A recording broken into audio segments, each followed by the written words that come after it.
to speak about some things I've thought about. You know, we're all hearing things all over the internet or wherever it is.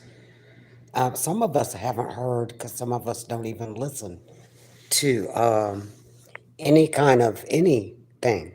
Some of us don't even have the internet. Some of us don't even have phones to access hearing anything going on. So I titled this The Anatomy of a Kill Shot. So we're going to think about what just happened to the world, the effects of the anatomy, what it takes to make a kill shot at 150 yards. And basically, you got a scope. If you got a scope attached to your gun, and you use a range finder and all this other stuff beforehand to calculate and all that stuff. You get up on a roof and you got your target in the crosshairs and you get off a few shots, but you miss. Now, let's break that down for a minute. So basically, this kid who practices, was known to practice, you know, using a weapon, misses. His job said that he planned on coming back to school, coming back to work. You know, he took off that day, had something important to do, and that he'd see him tomorrow. Okay, allegedly. All of this is alleged, but that's what's out there. You don't miss like that. So, my theory, and today I'm a conspiracy theorist. So, I just want to say that now they're saying there's rumors there's two shooters, one in the water tower. So basically, here's what I say happened, and we'll find out, right? I believe he was the patsy, and they plucked him off. So the story would be we killed the shooter, we popped him off, so there wouldn't be no further investigation. So he was used as a patsy. He's on the roof of the headquarters, you know, the place where they're supposed to be monitoring everything. Yet he's up on the roof, right? And they know it. And people will point him out for 2 minutes, almost 2 minutes beforehand. They had their eyes on him for over an hour before he got up on the roof. So it seems as though they let this individual do whatever he was doing and be noticed and know that it was being on video and knew that he was going to take the shot. And once he allegedly took the shot and missed, they plucked him off, right? But now we know there was a shot on the other side of his head as well, on the president's head. Analyzing the videos and footage of hundreds of phones and all this stuff and media footage or whatever. So the shots came from two different locations. So I believe that that's what happened. And we're going to find out. They didn't think there would be any further investigation beyond that one young man. True, he shouldn't have been up there effing around to find out, but he did. But he don't even know he found out. We all know, but we also know that he didn't deliver. He didn't. And they're going to find out all the do-dirties that are involved. You know, they let this crap happen. And of course, they're accepting responsibility for their failures and shortcomings of guarding the president. But that's so it'll lighten up. They hope it'll lighten up the curiosity of the world, the investigation, and whatnot. I bet you they already know. I bet you they already have it all figured out. But they're waiting to see, you know. They probably already got everybody names of everybody involved, but they have to follow their leads to make sure they get everybody. So the anatomy is you got to have a willing Ponzi. You have to have a willing person that's going to be stupid enough and willing to give up his life, and if not give up his life, think he's going to get away with it. But there are too many people, too many witnesses to this for it just to go a simple story like they have it. Every single person involved should be charged with the unalive victim and the injured. Every single person involved is guilty as charged. Guilty as charged. Every single person and every single mistake could have cost not just the United States, but the whole world a major, major setback. When those that are asleep can't see it. Those that are asleep with their evil selves are not capable of waking up. They're not capable of comprehending the reality of what's going on. It's like you can lead a horse to water, but you cannot make them drink. You can't. It's like a baby tasting baby food. They spit it out. They don't know what that is. They can't even, when they get their first solid food, they looking like they crazy. They looking at you like, what you trying to give me? I can't eat this. This is not what I'm used to digesting. Well, that's the same with the people that are asleep. I was so disappointed again hearing, you're responsible for who you have up on your panel. If they are talking against what you believe, you cannot let them stay on your panel. Oh, people are free to say what they want to. You know what? No, they're not. You got to fix your mouth a certain way to be around me. You just cannot spit out poison to the world. And poison is sweet. That's going to be another topic.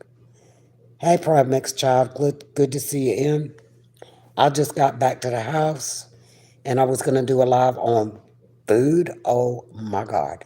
It's been 3 days since I've been able to find. I bought groceries and everything I tried new is like, no. No, sir, no, ma'am. I'm not the guinea pig. And I feel a lot like a baby. Put that shit in your mouth and oh my God, no. I went and took everything back that I could not eat, and the same brand stuff that I didn't open, I took that back too. You cannot just give people anything to eat. Nowadays, you can. These new kids coming up, they don't know what real vegetables, real fruit, they don't know what that is.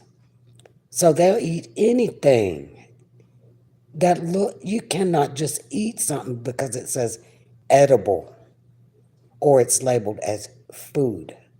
And that's the same with this shooter. You cannot tell me that this young man got up there and missed.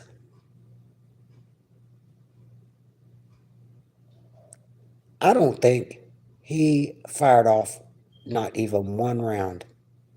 I think the person in the tower is the one that tried to deliver. And Proud Mixed Child says, that's why my family and I are growing for the future. I'm going in my 5th year as a farmer. Bless, bless, bless you. Bless your family. God will bless you for recognizing what you put in your mouth is what you are. Our bodies are designed to break down things a certain way.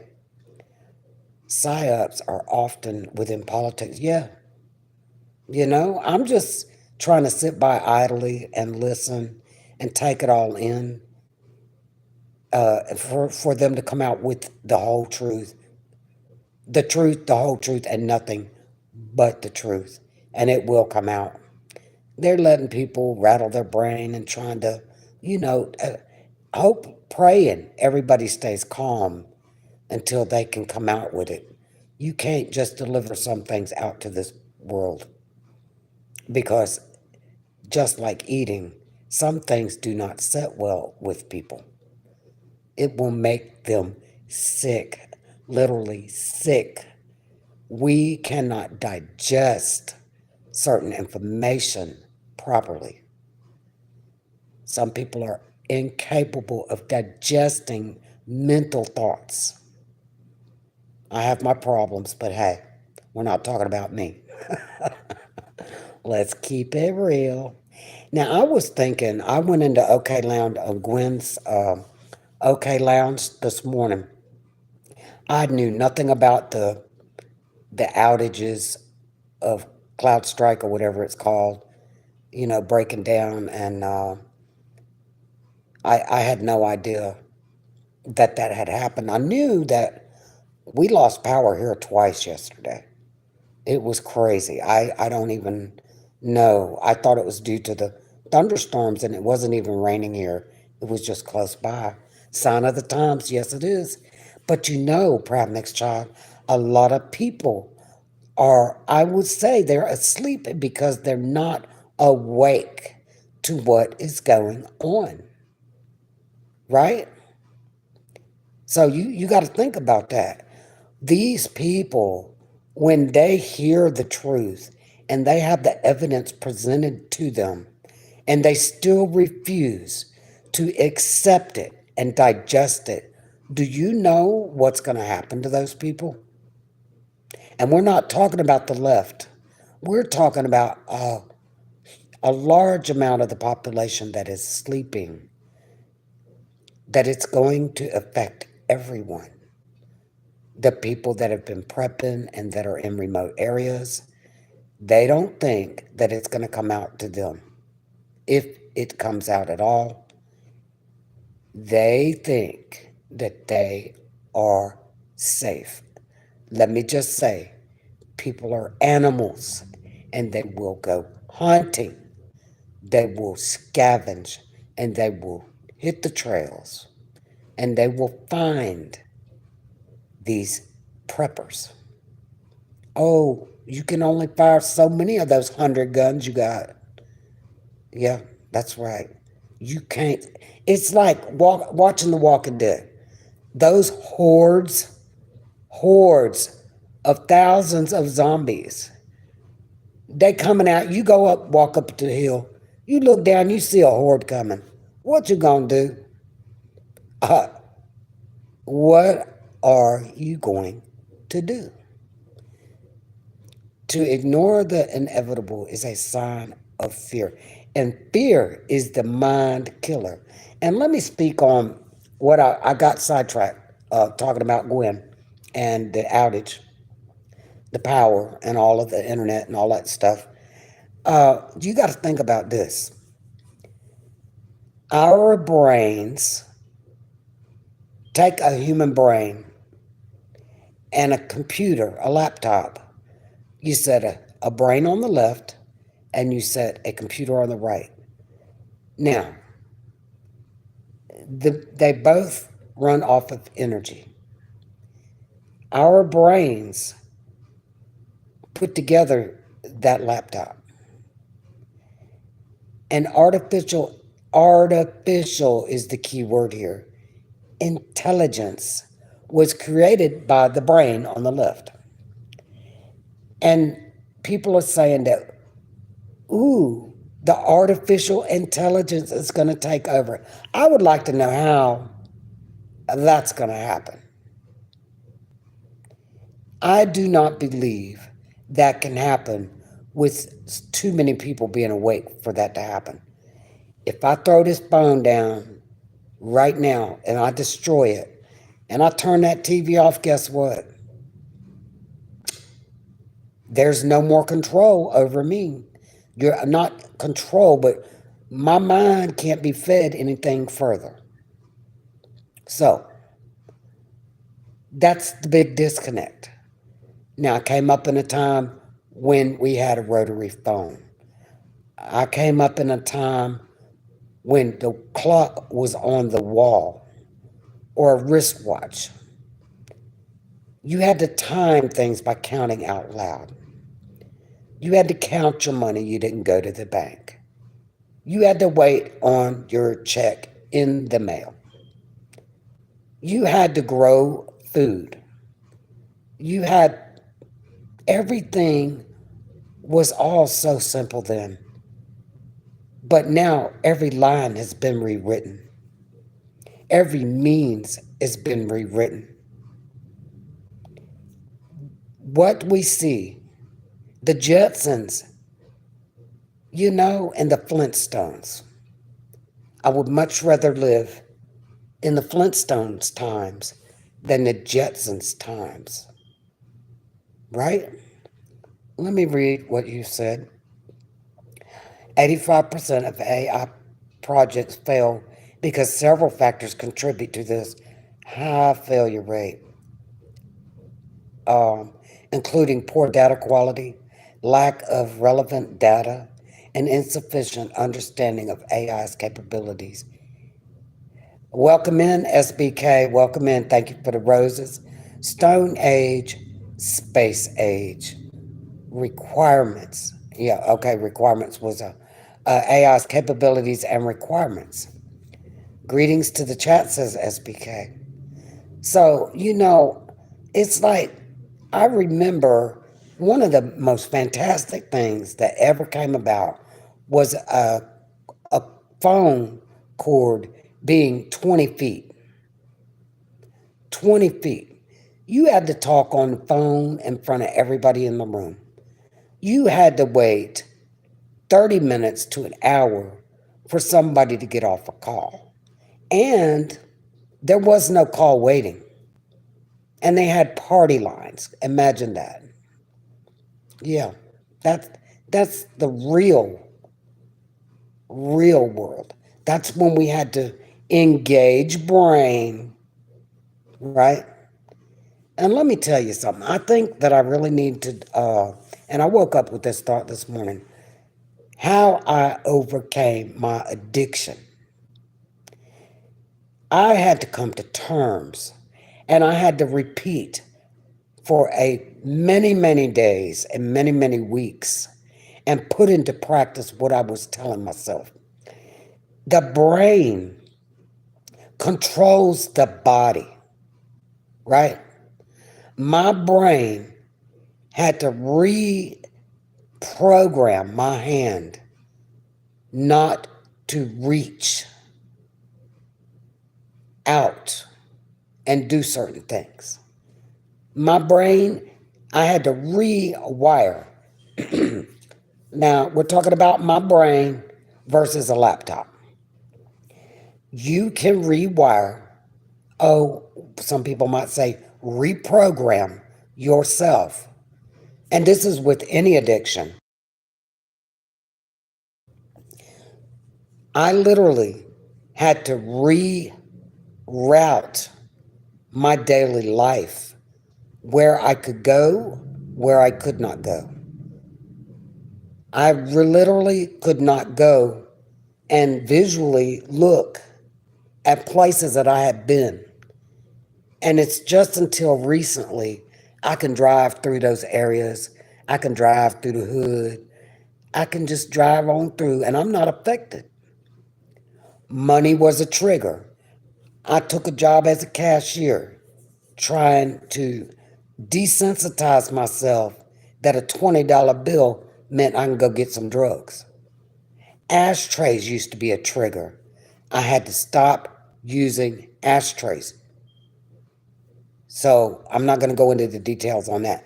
But you have to reprogram whatever it is in your life that is messing with your mind. And you have to detach, you have to cut the cord, and you have to go into deep, deep thinking. You have to get in there and unscramble the mess that your mind is in. Talking to a doctor, talking to a psychiatrist, talking to a psychologist, talking to a psychotherapist, talking to them does nothing but put money in their pocket. You could have talked to the damn wall. You could have talked to yourself, and you could have accomplished the same thing if you're honest with yourself. If you are honest with yourself, you can break every addiction that you have. Welcome in, Shay Love. Welcome in. And let me go back and read the chat real quick.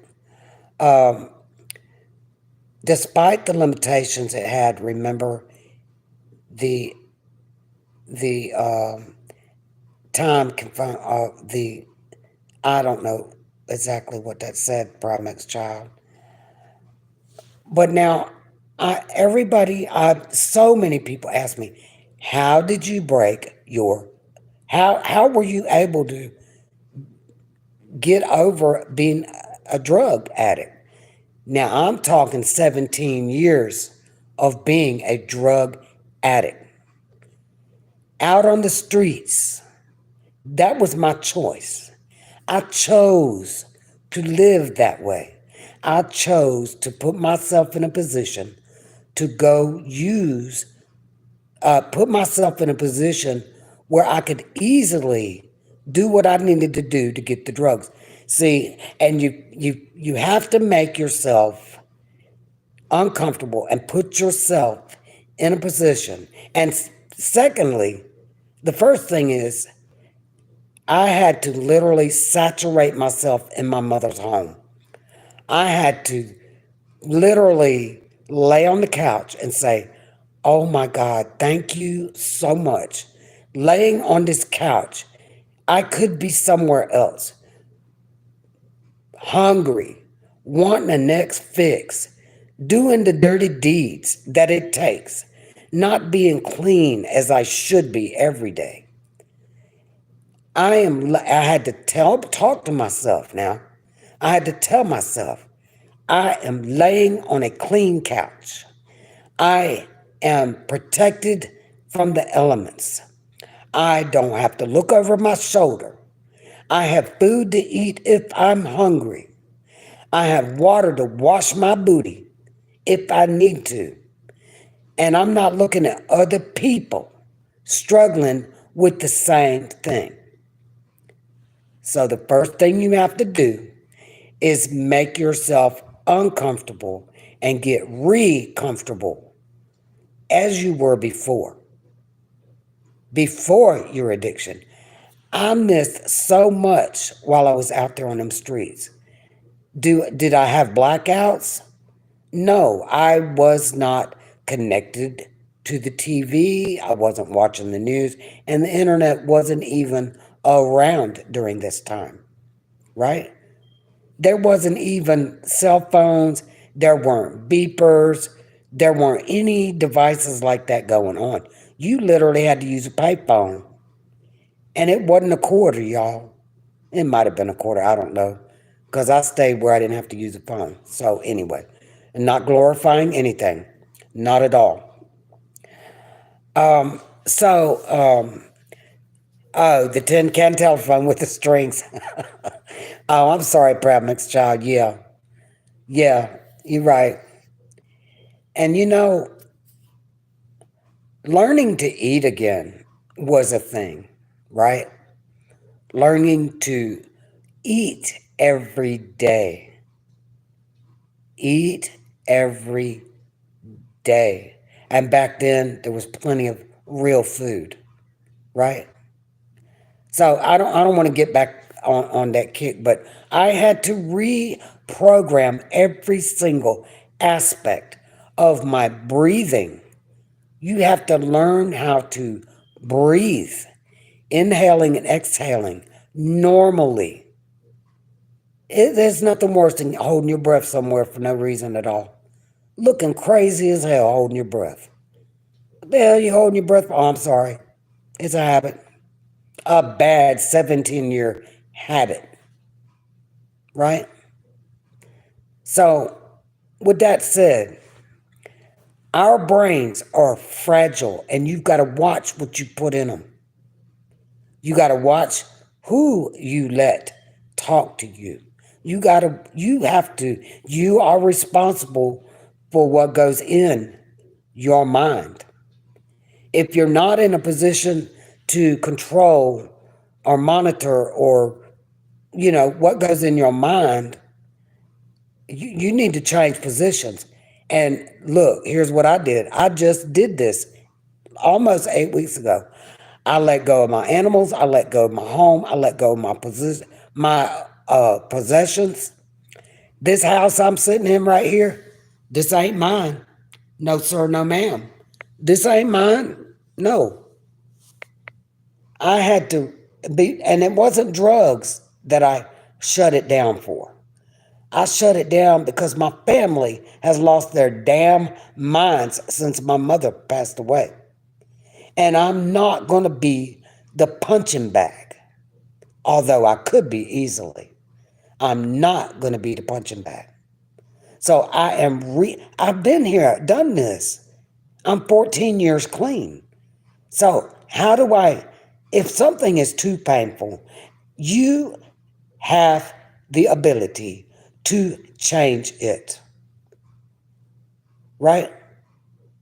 So, although it's drastic, although I don't have anything right now, I do have me. I do have me, and I've got God. I have God first and foremost. That's what I got. See, and I'm just waiting on a friend. Oh, that would be God. That would be my source, my higher power. Back to source. He's putting things in my mind that I'm not looking up on the internet. I'm waking up with morning thoughts that help me.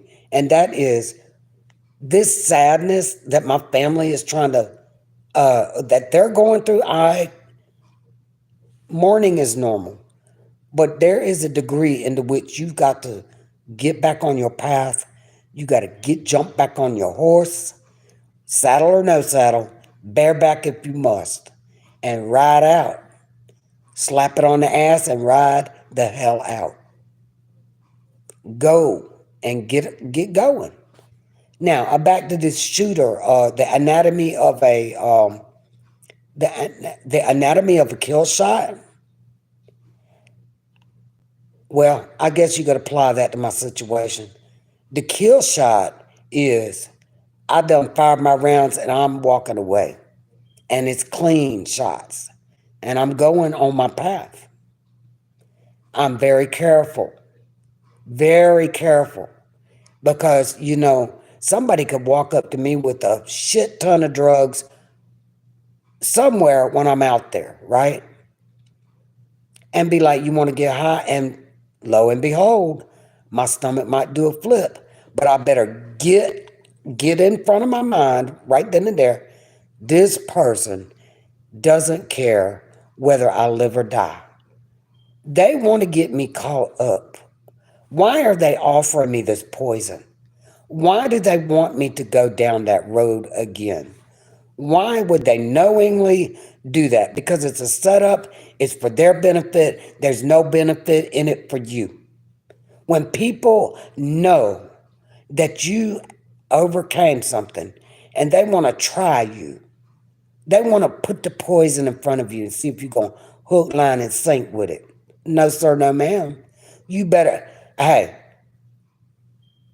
The best thing for me to do is turn and walk away, and I have done it. But I didn't turn and walk away with them knowingly. I'll be like, hold on, I'll be right back. I'll catch you outside in a few minutes. Get my ass in my car and go on about my business. Jump in the car with whoever was driving. Hey sis, uh, that person just let's go. And then we get on down the road, and I'll be like, that person offered me to go get high, and I wanted you to get out of the vicinity so you wouldn't get out and whoop their ass.